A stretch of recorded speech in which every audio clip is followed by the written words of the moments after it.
लोकसभा चुनाव को लेकर चुनाव प्रचार जोरों पर और बड़े नेता इस समय धुआंधार प्रचार में लगे हुए हैं और मध्य प्रदेश की एक सबसे हाई प्रोफाइल सीट है राजगढ़ सीट, जहां से पूर्व मुख्यमंत्री दिग्विजय सिंह चुनावी मैदान में हैं और आज पूरा दिन भर हम बताएंगे कि दिग्विजय सिंह का चुनाव प्रचार कैसा चल रहा है। इस समय हम राजगढ़ के ब्यावरा में मौजूद हैं और दिग्विजय सिंह अपने चुनाव प्रचार अभियान की शुरुआत जो है मंदिर जाकर करते हैं। भले ही उन पर हिंदू विरोधी होने के आरोप लगते हैं, उनके बयानों को लेकर लोग सवाल उठाए, पर लेकिन दिग्विजय सिंह मंदिर जाते हैं और देखेंगे इस समय मंदिर परिसर में समर्थकों के साथ दिग्विजय सिंह पहुंचे हैं, यहाँ पर पूजा अर्चना की, समर्थकों से बातचीत की है और इसके बाद में चुनाव प्रचार अपना दिग्विजय सिंह आगे बढ़ाएंगे। इन दोनों खासकर अगर बात करें तो 7 दिन लगातार पैदल यात्रा दिग्विजय सिंह निकाल रहे हैं और पैदल ही प्रचार दिग्विजय सिंह इन दोनों राजगढ़ के अंदर कर रहे हैं। तो पूर्व मुख्यमंत्री दिग्विजय सिंह के लोकसभा चुनाव के प्रचार का आगाज हो चुका है और आज देखेंगे कि ब्यावरा विधानसभा के अंदर दिग्विजय सिंह प्रचार कर रहे हैं और पैदल यात्रा है। लगभग 7 दिनों तक पैदल यात्रा दिग्विजय सिंह पूरे लोकसभा के अंदर निकालने वाले हैं और तकरीबन डेली 20 से 25 किलोमीटर और कहना होगा कि 10 से 15 गांव लगभग इसी तरीके से पैदल कवर किया जाता है। और इससे पहले हमने देखा था कि नर्मदा परिक्रमा दिग्विजय सिंह के द्वारा की गई थी और उस समय पैदल डेली चलते थे, लिहाजा इस उम्र में तकरीबन 78 साल की उम्र में भी तेज चलना, पैदल चलना, ये लगभग कहना होगा कि एक शायद एनर्जी है दिग्विजय सिंह की और ये खासियत है कि अगर पैदल चलेंगे तो ज़्यादा से ज़्यादा लोगों से संपर्क उनका होगा और प्रतिदिन लगभग इसी तरीके से अपना प्रचार जो है दिग्विजय सिंह जारी रखे हैं। दिग्विजय सिंह का प्रचार अभियान जारी है और इन दोनों पैदल प्रचार कर रहे हैं दिग्विजय सिंह। और ब्यावरा से पूर्व विधायक पुरुषोत्तम दांगी मेरे साथ में मौजूद हैं। पुरुषोत्तम जी, क्या कहेंगे, जो माहौल एक लगा था राजगढ़ के अंदर दिग्विजय सिंह जी के आने के बाद में कांग्रेस कितनी मजबूत? कांग्रेस यहाँ से 100% मजबूत है। आदरणीय राजा साहब यहाँ से चुनाव जीतेंगे और आदरणीय राजा साहब ने 40 साल से राजा साहब इस जिले की सेवा करते आ रहे हैं और आज 32-33 साल बाद राजगढ़ जिले को एक अवसर मिला है कि वो उनका ऋण पटाने का, कर्ज चुकाने का, क्योंकि राजा साहब ने मुख्यमंत्री रहते हुए, सांसद रहते हुए और किसी पद पे ना रहते हुए भी राजगढ़ जिले के लोगों के लिए हमेशा उनके अपने दरवाजे खुले रखे हैं। इसलिए अब राजगढ़ जिले की जनता को पहली बार उनका ये कर्ज चुकाने का अवसर 30-32 साल बाद अवसर मिल रहा है, तो राजगढ़ जिले की जनता निश्चित ही इस बार राजा साहब को 30 साल बाद वापसी हो रही है। पीढ़ी परिवर्तन हो चुका है पूरा। कितनी कनेक्टिविटी, इतना लगाव अभी भी है क्या लोगों का?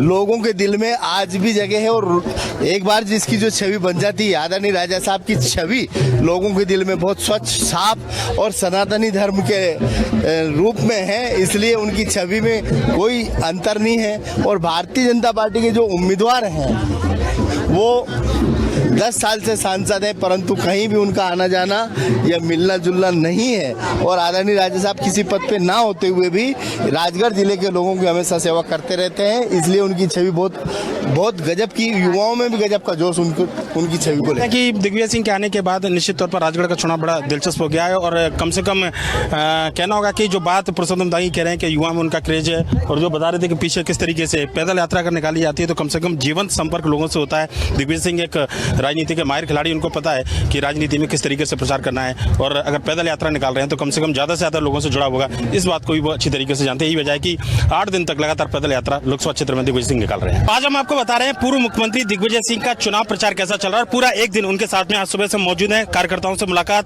उसके बाद मंदिर में जाकर पूजा पाठ और उसके बाद पैदल प्रचार अभियान की शुरुआत, पैदल यात्रा। ये सर मेरे को लग रहा है कि पैदल यात्रा आपकी फेवरेट है। नर्मदा यात्रा के बाद में जिस तरीके से शायद लोगों से कनेक्टिविटी बेहतर होती है।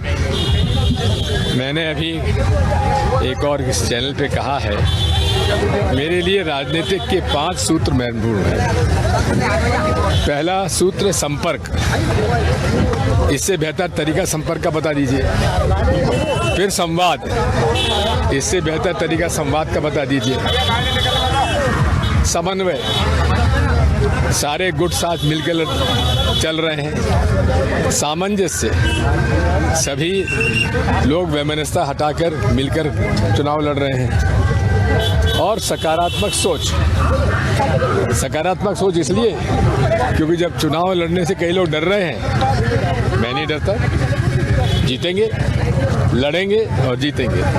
30 साल के बाद में राजगढ़ में वापसी हुई, आपकी चुनावी वापसी एक तरीके से कहा जाए तो पूरा पीढ़ी परिवर्तन हो चुका है। कितनी कनेक्टिविटी, दो पीढ़ी का परिवर्तन है सर। पर जो आप समन्वय और सामंजस्य की बात कर रहे हैं, क्या जनता के साथ में लग रहा है बिल्कुल एकदम वो सामंजस्य समन्वय हो पा रहा है? निश्चित तौर पर वो सारे लोग जिन्होंने मुझे सन 84 मेरा साथ दिया, कई लोग तो उसमें आज नहीं है, हमारे बीच में देवलोक हो गए। कुछ लोग आज भी हैं, लेकिन उनके बेटे बेटी बहू नाती पोते सब मिल रहे हैं। जो संबंध कमज़ोर हो गया था वो अब और प्रगाढ़ हो रहा है। सर आपने बात की कि जिस समय अच्छे लोग चुनाव लड़ने से मना कर रहे हैं, आप वापस आकर चुनाव लड़ रहे हैं और चुनाव लड़ नहीं रहे हैं, बल्कि बीजेपी को लगता था कि 29 की 29 सीटें बीजेपी जीतेगी। आपने राजगढ़ सीट को बड़ा टफ कर दिया, एक चैलेंज हो गया उनके लिए। छिंदवाड़ा पर भले फोकस हो पर लेकिन राजगढ़ पर भी फोकस करना पड़ रहा है उनको मेरी राय अगर माने तो बैलेट पेपर चुनाव कराएं, हर सीट पे फोकस करना पड़ेगा। तो बैलेट पेपर की आपने बात कही है, अब पूरे देश भर से आप आह्वान कर रहे हैं कि लोग राजगढ़ आके नामांकन भरे। 400 से ज्यादा नामांकन अगर आएंगे तो बैलेट पेपर से चुनाव होंगे। एक ही विकल्प छोड़ा है, माननीय चुनाव आयोग ने और उच्चतम न्यायालय ने। अगर हमारी बात सुन लेते, हमारा सुझाव मान लेते तो ये संभव ही नहीं होता। आज क्या कारण है, चुनाव आयोग क्यों हम लोगों के से मिलना पसंद नहीं करते? देख सकते हैं रास्ते में इस तरीके से जो मिलता है प्यार, जो बच्चे हो बड़े हो, सर ये स्नेह है बिल्कुल लोगों का। चुनाव आयोग ही नहीं, माननीय उच्चतम न्यायालय भी इसको गंभीरता से नहीं ले रहा है। राजनीतिक दल भी जितने गंभीरता से लेना चाहिए नहीं ले रहे हैं। ये मेरा दर्द है। सर लड़ाई किससे है? बीजेपी से है या फिर ईवीएम से है, चुनाव आयोग से है, किससे लड़ाई है दिग्विजय सिंह? तीनों से। क्योंकि आप बार बार कह रहे हैं कि ईवीएम से लड़ाई है मेरी। देखो, मूल बात है लोकतंत्र संविधान। लोकतंत्र संविधान पर यदि कुठाराघात होता है तो चिंता का विषय होता है। क्या लोकतंत्र बचेगा? बात यही है कि अगर ईवीएम हटाकर बैलेट पेपर से चुनाव हो तो नरेंद्र मोदी जी अत्यधिक लोकप्रिय हैं, जैसा कि भाजपा कहती है, और विदेश के कई पता नहीं फर्जी या सही रेटिंग उनको 70% से ज़्यादा देती है, तो फिर बैलेट पेपर से चुनाव कराएं, डरते क्यों हैं? पर सर बार बार सवाल बीजेपी, जितने भी विकसित देश हैं सब जगह ईवीएम हटाकर और बैलेट पेपर चुनाव हो रहा है। सर बीजेपी बार बार बोलती है कि जहां कांग्रेस चुनाव जीत रही है वहां ईवीएम पर सवाल नहीं है। राधौगढ़ में जयवर्धन सिंह जी चुनाव जीत कर आ रहे हैं, वहां ईवीएम पर सवाल नहीं है। पर लेकिन जहां चुनाव हारते हैं वहां ईवीएम पर सवाल खड़ा हो जाता है। आपने तो सब प्रैक्टिकल करके दिखाएं, डेमो करके दिखाएं भोपाल में हम लोगों के सामने, छेड़छाड़ किस तरीके से हो सकती है, कितनी वास्तविकता? वास्तविकता है, जहाँ तक राघौगढ़ चाचौड़ा का प्रश्न है, ये सीट हम लोग जीतते आए 50,000 40,000 से, इस बार केवल जीते 4,500 से। ये अपने आप में ये दर्शाता है कि लगभग 20 से 25,000 वोट ईवीएम ने शिफ्ट किए हैं। सर कांग्रेस के बड़े बड़े नेता इस बार चुनाव लड़ने से इनकार कर रहे हैं। क्या ये क्या कहा जाए सर कि मोदी लहर या ईवीएम का जिक्र आप कर रहे हैं? हमने देखा अरुण यादव जी ने मना किया कि गुनार से चुनाव लड़ेंगे, लोकल से किसी और का नाम आ रहा है। जो बड़े नेता थे जिनको कहा गया कि चुनाव लड़ना चाहिए उनको, अजय सिंह जी ने मना किया। मतलब जो अपने अपने क्षेत्रों क्षेत्र माने जाते हैं, अगर वो चुनाव लड़ते। नहीं, अजय सिंह जी ने मना नहीं किया है, वहाँ से उन्हीं के प्रस्ताव पर कमलेश को चुनाव लड़ा रहे, कमलेश्वर पटेल को। लेकिन सर ये कहा जा रहा है कि लोकसभा में आपने जब 2019 का चुनाव हुआ था उसके बाद अपना वोटर लिस्ट में नाम भोपाल में लिखवा लिया था। चुनाव मनाया जा रहा था, दिग्विजय सिंह का गढ़ जो है भोपाल रहेगा, फिर राजगढ़ वापस आना, और आप कह चुके थे कि युवाओं को मौका मिलता ज़्यादा बेहतर होता, क्योंकि आज भी भोपाल में काम करता रहा हूँ। लेकिन देख सकते हैं ये जनसंपर्क जो जीवंत संपर्क है निश्चित तौर पर पैदल यात्रा के जरिए होता है। सर मैं सवाल कर रहा था आपसे, भोपाल में वोटर लिस्ट में नाम लिखवाया आपने और राजगढ़ आना पड़ा वापस, यहाँ से नाम एक बार कटवा चुके हैं, क्या वापस नाम जुड़वा लिया है? नहीं, मैंने भोपाल में ही अपना वोट रखा है, क्योंकि अब बार बार बदलना उचित नहीं है। तो सर दूसरा चुनाव ऐसा होगा लगातार कि वोट दिग्विजय सिंह जी शायद करे ना करे, मेरे को अभी क्वेश्चन मार्क है कि मतलब खुद का वोट मैं भोपाल में तो वोट दूंगा, कांग्रेस को वोट दूंगा। सर क्या कहेंगे? मुझे बताना नहीं चाहिए, लेकिन अब बता सकता हूँ कि कांग्रेस को वोट दूंगा भोपाल में, जहाँ मेरा वोट होगा बटेगा। सर पूरा कांग्रेस के अंदर एक तरीके से पीढ़ी परिवर्तन हुआ है, हमने देखा कि नया चेहरों को सामने लेकर आए हैं, पर लेकिन वो सामंजस्य की कमी है, वो ऐसा लग रहा है कि अभी तक पूरी नहीं है। जो आप सामंजस्य की बात करते हैं, 3 सीटें अभी भी ऐसी है कि कांग्रेस अभी तक टिकट का इंतजार कर रही है, चेहरा तय नहीं कर पाई है। हो जाएगा सामंजस्य पूरा बैठाने का। AICC के महामंत्री प्रभारी हमारे भवन जितेंद्र सिंह जी कोशिश कर रहे हैं पूरी। सर, आप व्यापक मुद्दे, मतलब पूरे ग्लोबल जो मुद्दा है बीजेपी लेकर चल रही है इस समय, राम मंदिर, मोदी लहर, सबका, आप स्थानीय मुद्दों को ज्यादा तवज्जो दे रहे हैं। क्या लग रहा है कि मोदी लहर ज्यादा हावी है या फिर लोकल मुद्दों को वाकई में नहीं उठाया जा रहा? जो स्थानीय मुद्दे हैं उनको ज्यादा तवज्जो दी जानी चाहिए, जो लोगों की समस्या उनको ज्यादा तवज्जो दी जानी चाहिए। लोकतंत्र में एक बिल्कुल। दिग्विजय सिंह जी देखें, अगले गांव में पहुंचे यहाँ पर और एक आम सभा यहाँ पर होगी और निश्चित तौर पर कहना होगा कि मेल मुलाकात, साथ पैदल यात्रा का जो एक मकसद है वो यही मकसद है कि ज़्यादा से ज़्यादा लोगों से संपर्क हो सके। और जो बात कही जा रही थी सर, मैं स्थानीय मुद्दे और मोदी लहर की बात कर रहा था जो उठाए जा रहे हैं आपके द्वारा। बात यह है, पार्लियामेंट्री डेमोक्रेसी में और राष्ट्रपति प्रणाली में, प्रेसिडेंशियल फॉर्म ऑफ गवर्नमेंट में क्या फ़र्क है? पार्लियामेंट्री डेमोक्रेसी में वोटर प्रतिनिधि चुनता है, उसका प्रतिनिधित्व लोकसभा में, विधानसभा में कौन करेगा? राष्ट्रपति प्रणाली में देश का नेता चुनता है, तो यहाँ देश का नेता नहीं चुना जा रहा है, राजगढ़ का प्रतिनिधि चुना जा रहा है। सर, मैं चर्चा जारी रखूंगा क्योंकि लोग बहुत है काफ़ी ज़्यादा और समय क्योंकि लंबा आपको रात तक रहना है। और देख सकते हैं कि पहुंचे हैं दिग्विजय सिंह जी अगले गांव में। यहाँ स्वागत जो क्षेत्र है स्थानीय स्तर पर कहना होगा कि एक कनेक्टिविटी दिग्विजय सिंह की यहाँ पर लोगों के साथ में, यही वजह है कि गाँव के अंदर बड़ी संख्या में लोग उनका स्वागत करने के लिए पहुंचे हैं। और यहाँ पर एक छोटी सी आम सभा को भी दिग्विजय सिंह संबोधित करेंगे। तो तकरीबन 5 किलोमीटर की पैदल यात्रा के बाद में दिग्विजय सिंह पहुंचे सलरिया खेड़ी गाँव में। रास्ते में जनसंपर्क के बाद में आप देखेंगे यहाँ पर सलरिया खेड़ा में एक छोटी आम सभा, नुक्कड़ सभा रखी गई है। यहाँ पर कार्यकर्ता और जो स्थानीय ग्रामीण है, जो वोटर हैं, उनसे दिग्विजय सिंह चर्चा करेंगे। तो पूर्व मुख्यमंत्री दिग्विजय सिंह का चुनाव प्रचार अभियान जानिए और सलरिया खेड़ी में एक आम सभा को संबोधित करने के बाद अब आगे के लिए निकले हैं। और जो बात हम कह रहे हैं कि लगातार एक बात कही जाती है, जो आरोप हमेशा लगाए जाते हैं कि दिग्विजय सिंह सनातन विरोधी है, हिंदू विरोधी है, मुस्लिम परस्त है। हम देख रहे हैं कि जहाँ भी आप जा रहे हैं, पहले मंदिर जा रहे हैं, माथा टेक रहे हैं और बात भी मंदिरों की चल रही है। बात यह है, मेरे लिए धर्म और सनातन धर्म एक आस्था है प्रभु के प्रति। और जो मुझे घर में वातावरण मिला है मेरी माँ से, मेरे पिता से, मेरी माँ बहुत धार्मिक थी और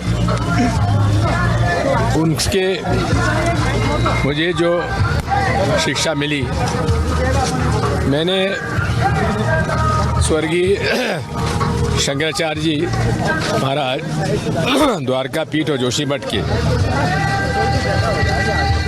स्वामी स्वरूपानंद जी महाराज सरस्वती से 1982 में दीक्षा ली और तब से मैं उनका दीक्षित शिष्य रहा और हर धार्मिक विषय पर उनसे मैं चर्चा करता था। ये हमें नहीं भूलना चाहिए कि स्वरूपानंद जी महाराज एकमात्र धर्मगुरु थे जो कि आज़ादी की लड़ाई में जेल गए। ये नहीं भूलना चाहिए कि अयोध्या जी में राम मंदिर बने, उसके आंदोलन में 1.5 महीने तक वो जेल में रहे। कोई धर्मगुरु मंदिर आंदोलन में जेल नहीं गया उस श्रेणी के।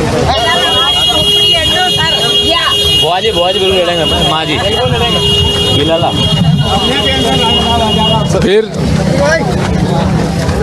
उन्होंने जो प्रमाण प्रस्तुत किए इलाहाबाद हाई कोर्ट में और सुप्रीम कोर्ट में, उसके वजह से और उसका उल्लेख सुप्रीम कोर्ट जजमेंट में, हाई कोर्ट जजमेंट में हुआ। देख सकते हैं कि जो बात कही जा रही थी दिग्विजय सिंह के द्वारा राम मंदिर को लेकर, और ये क्षेत्र की जनता है, अगले गांव की तरफ निकले दिग्विजय सिंह पैदल यात्रा करते हुए और लोगों से मेल मुलाकात, पुराने संबंधों की दुहाई यहाँ पर दी जा रही है, बताया जा रहा है। सर, बात चली थी राम मंदिर की, जो प्रमाण शंकराचार्य ने दिए उनको लेकर, पर लेकिन एक सवाल सर बार बार उठाती है बीजेपी कि निमंत्रण ठुकराया कांग्रेस ने। हालांकि आप अभी अपनी लोकसभा में निमंत्रण देकर आ रहे हैं कि मंदिर जब पूरा होगा उसके बाद चलेंगे सभी लोग। तो ठुकराया क्यों? क्या कारण था? ठुकराया नहीं था, ये कहा था कि आपने इसको भाजपा का इवेंट बना दिया है, जबकि ये धार्मिक आयोजन होना चाहिए था। हमारे धर्म गुरुओं ने प्रश्न खड़े कर दिए थे।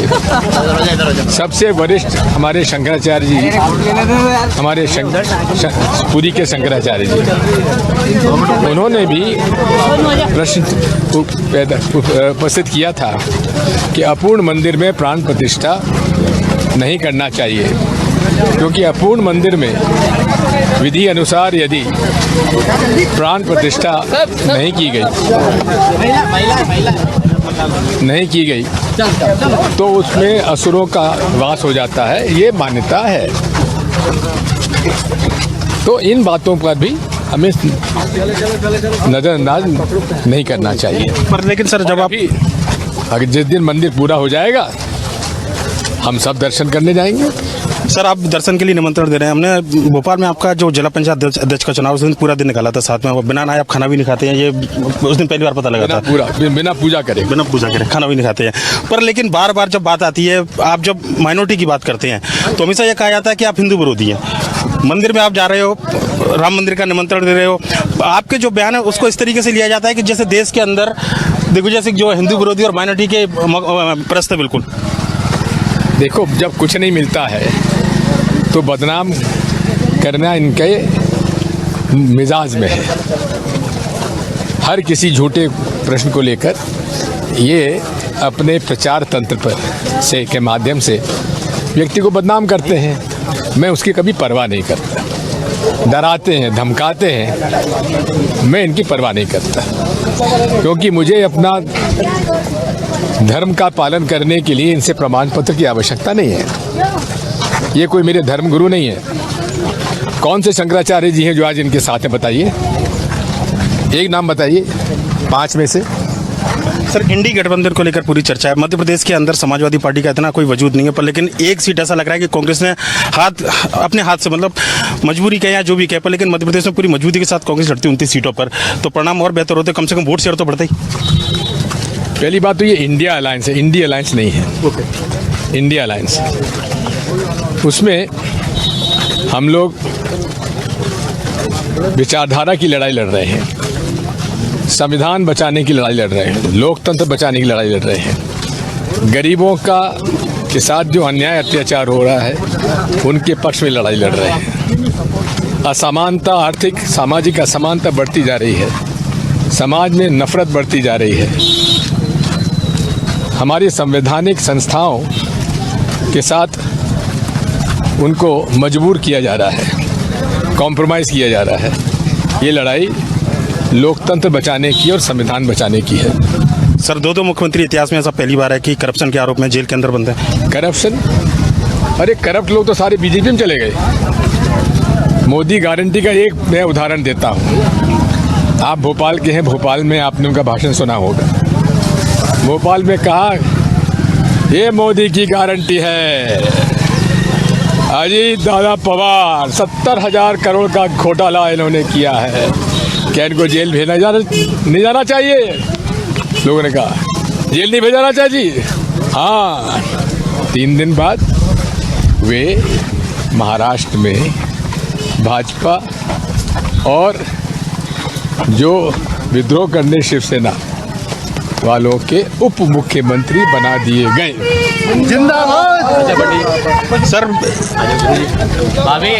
मदद करना रहा है साहब। सर एक बात और जो कही जा रही है बार बार कि इतने जी हेमंत बिस्वा शर्मा, जिन पर कि अमित शाह जी ने घोर आरोप लगाए, उन्हें बेईमान भ्रष्टाचारी कहा, वो अब असम के भाजपा के मुख्यमंत्री बन चुके हैं। अब बताइए भ्रष्टाचारी कहाँ चले?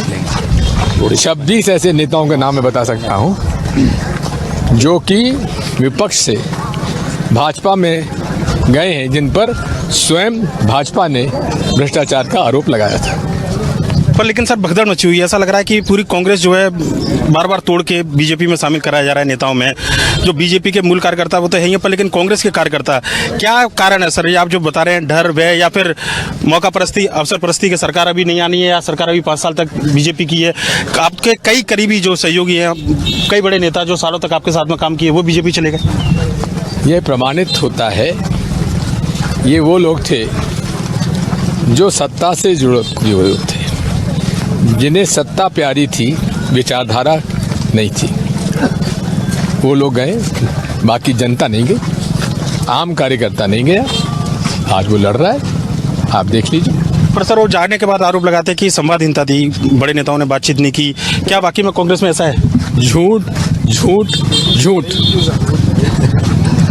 सर एक बात और कही जा रही थी, ये राम मंदिर को लेकर राधौगढ़ में हम देखते हैं कि आप भगवान राम की पूजा अर्चना करते हैं, पर लेकिन जब भी बात आती है बिल्कुल चंदे को लेकर सवाल उठाना, मंदिर के निर्माण को लेकर आपने सवाल उठाया, बिल्कुल उसमें वाजिब तर्क भी दिया शंकराचार्य जी का। ये बात है जो है, ये लगता नहीं है कि जिस तरीके से आप बोलते हैं पर लेकिन प्रेजेंट कुछ और तरीके से किया जाता है, उसका नुकसान होता है? मुझे नुकसान फायदे की बात मैं नहीं करता। मेरी आस्था पर जब कुठाराघात होगा, मेरे दिए हुए चंदे का अगर दुरुपयोग होगा, उस पर भ्रष्टाचार होगा, तो क्या मेरा हक नहीं बनता उस पर आवाज़ उठाने का? उठाऊंगा। सर एक और बात, इस बार मध्य प्रदेश के अंदर क्या आपको लगता है, क्योंकि बीजेपी तो 29 की 29 सीटें क्लेम करने का दावा कर रही है, राजगढ़ में आप आए तो उसके बाद में समीकरण बदले हुए नजर आ रहे हैं, पर लेकिन पूरे मध्य प्रदेश में क्या देखते हैं आप? अभी हालांकि 3 सीटों पर नाम क्लियर होना बाकी है, पर लेकिन कांग्रेस क्या लग रहा है आपको कि क्या परफॉर्मेंस कर पाएगी? देखिए, अगर ईवीएम में गड़बड़ी नहीं हुई तो हमें 10 से 12 सीटें मिलनी चाहिए। पर सर चुनाव तो ईवीएम से होंगे, हर जगह 400 लोग तो फॉर्म नहीं भर सकते। फिर उसके बाद मैं कुछ नहीं कहना चाहता। तो बिल्कुल देख सकते हैं दिग्विजय सिंह जी हैं और चुनाव प्रचार अभियान जारी है। निश्चित तौर पर ईवीएम को लेकर लगातार दिग्विजय सिंह जी सवाल उठाते रहे हैं और कई बार डेमो भी उन्होंने दिया है, और इस बार भी क्षेत्र में लोगों से अपील कर रहे हैं कि या तो 100 वोट अपनी बूथ पर कांग्रेस को ज़्यादा दिलाएं या फिर बैलेट पेपर से चुनाव 400 लोगों का नॉमिनेशन भराएं। आज दिन भर उनके साथ रहने वाले हैं और बताएंगे कि आगे उनका चुनाव प्रचार कैसा चलने वाला है। तो दिग्विजय सिंह की यात्रा आज पहुंची है हाथरस में और देखेंगे तकरीबन 10 किलोमीटर का सफर तय हो चुका है और यहाँ पर बड़ी संख्या में कार्यकर्ता मौजूद हैं। भोपाल के जिलाध्यक्ष है मोनू सक्सेना, ये उनका भी गाँव है और बड़ी संख्या में कार्यकर्ता है। और कहना होगा कि राजगढ़ सीट पिछले 10 साल से बीजेपी के कब्जे में थी, इस बार राजा साहब आए हैं। क्या लग रहा है मोनू जी के पुराने नेता यहाँ के राजा साहब जो लोगों का अटैचमेंट है 30 साल के बाद आए हैं, क्या वो जुड़ाव अभी भी है? देखिए माननीय दिग्विजय सिंह जी का रिश्ता राजगढ़ जिले के हर घर से है, घर घर से नाता है और उनको घर घर से निभाना आता है, ये दिग्विजय सिंह जी का नारा है। यहाँ पर भारतीय जनता पार्टी के लोगों ने और भारतीय जनता पार्टी के सांसद ने राजगढ़ क्षेत्र की लोकसभा क्षेत्र के रहवासियों को और मतदाताओं को केवल गुमराह करने का काम और मूर्ख बनाने का काम किया है। आज तक वो 10 वर्षों में कहीं पे भी किसी भी इंसान से उसने राम राम तक नहीं की है। साल का अंतर है उनके राजगढ़ वापस आने में, चुनावी इलेक्शन में एक बार इलेक्शन में वापस आ रहे हैं, केवल 2 पीढ़ी परिवर्तन हो चुके हैं। केवल चुनाव के नाते उनकी दूरी है, लेकिन जब राजगढ़ जिले की बात हो, चाहे ब्यावरा की बात हो, चाहे दिल्ली की बात हो, चाहे भोपाल की बात हो, हर घर के लोग जब राजगढ़ और भोपाल और ब्यावरा जाते हैं तो उनके हर संकट का निराकरण करने का काम माननीय दिग्विजय सिंह जी करते हैं। देख सकते हैं ये भावनात्मक अटैचमेंट है जो जुड़ाव है राजगढ़ की जनता के साथ में, और स्वागत है दिग्विजय सिंह का यहाँ पर लोग करते हुए, महिलाएं करती हुई और बड़ी संख्या में लोग उनके समर्थन में यहाँ पर आए। और निश्चित तौर पर कहना होगा कि राजगढ़ लोकसभा चुनाव जो दिग्विजय सिंह के आने से पहले माना जा रहा था कि बीजेपी के पक्ष में एक तरफा रह सकता है, इस बार बड़ा दिलचस्प मुकाबला है, कड़ा मुकाबला यहाँ पर देखने को मिल सकता है। और दिग्विजय सिंह के आने से पूरे देश की निगाह इस सीट पर बनी हुई है। शाम के तकरीबन 4 बज चुके हैं और 14 किलोमीटर की यात्रा आज दिग्विजय सिंह ने पूरी की है। और पूरे सुबह से हम बता रहे थे अपने दर्शकों को कि कैसे दिग्विजय सिंह चुनाव प्रचार के दौरान उनका जो दिन की व्यस्तता है वो किस तरह रहने वाली है। लगभग इसी तरीके से दिग्विजय सिंह अभी 8 दिन तक पदयात्रा करने वाले हैं, उसके बाद में रेगुलर प्रचार करेंगे और देर रात जहां पर चुनाव प्रचार खत्म होता है उसी गांव में विश्राम करते हैं और उसके बाद अगले दिन की रणनीति जो है तैयार की जाती है।